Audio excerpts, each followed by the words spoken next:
এটা MRI LAC spine করা হয়েছে এবং সর্বপ্রথমে জেনে নেবো যে পেশেন্টের কমপ্লিকেশন কী। পেশেন্টের এটার কমপ্লিকেশন হচ্ছে পেশেন্টের কোমরে প্রচুর পরিমাণে লোয়ার ব্যাক পেন হচ্ছে এবং সাথে তার বাম পাটা অবশ হয়ে যাচ্ছে বা বাম পাটা ঝিনঝিন করছে, এরকম সমস্যা হচ্ছে। তো এটা এলএসি স্পাইন করা হচ্ছে, এগুলো এক একটা ভার্টিব্রা, এগুলো হচ্ছে প্রত্যেকটা এক একটা ভার্টিব্রা এবং এগুলোর প্রত্যেকটা নাম রয়েছে। এটা হচ্ছে L5, এটা L4, L3, L2, এটা হচ্ছে S1, এরকম রয়েছে। এবং এটা এক একটা ভার্টিব্রার মধ্যে যে ডিস্কটা রয়েছে সেটা হচ্ছে ইন্ট্রাভার্টিব্রাল ডিস্ক বলা হয়।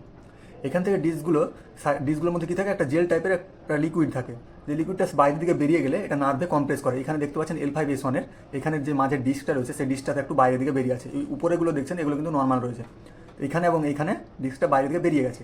এই বেরিয়ে যাওয়ার কারণে এখান থেকে যে নার্ভগুলো বেরোয় সেই নার্ভগুলো কম্প্রেস হয়ে যায়, চেপে যায়, যার জন্য পেশেন্টের কোমরে প্রচুর পরিমাণে ব্যথা হয় এবং পায়ে ব্যথা হয়। পায়ে ব্যথা হওয়ার কারণ হচ্ছে এটাই যে নার্ভগুলো পায়ে দিয়ে গেছে বলে তার পা ঝিনঝিন করে।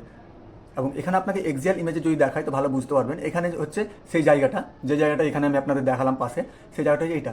এবং এখানে হচ্ছে এটা ডান সাইড পেশেন্ট, এখান থেকে ডান দিকের নার্ভটা গেছে পায়ের দিকে এবং এখান থেকে বাম দিকের নার্ভটা পায়ের দিকে গেছে।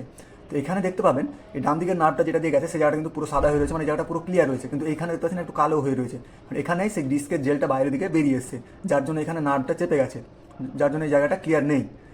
যেই কারণে পেশেন্টের সব থেকে বেশি কোমরে ব্যথা হচ্ছে এবং সাথে তার পায়ের দিকেও ব্যথা করছে, বাম পায়েও ব্যথা হচ্ছে বা বাম পা ঝিনঝিন করছে।